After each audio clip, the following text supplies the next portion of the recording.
وإن يمسسك الله بضر فلا كاشف له إلا هو، وإن يمسسك بخير فهو على كل شيء قدير، وهو القاهر فوق عباده، وهو الحكيم الخبير.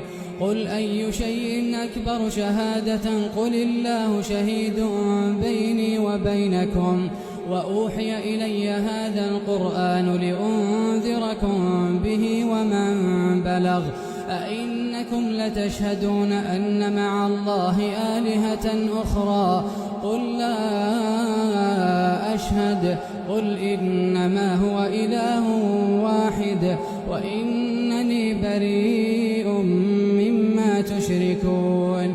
الذين آتيناهم الكتاب يعرفونه كما يعرفون أبناءهم، الذين خسروا أنفسهم فهم لا يؤمنون.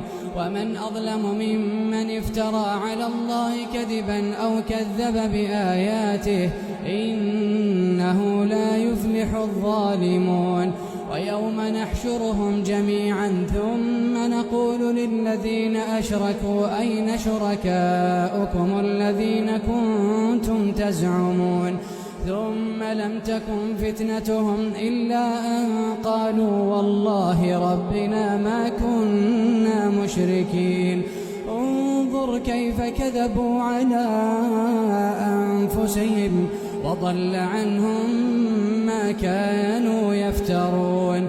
ومنهم من يستمع إليك وجعلنا على قلوبهم أكنة أن يفقهوه وفي آذانهم وقرا، وإن يروا كل آية لا يؤمنوا بها، حتى إذا جاءوك يجادلونك يقول الذين كفروا إن هذا إلا أساطير الأولين، وهم ينهون عنه وينأون عنه، وإن يهلكون إلا أنفسهم وما يشعرون.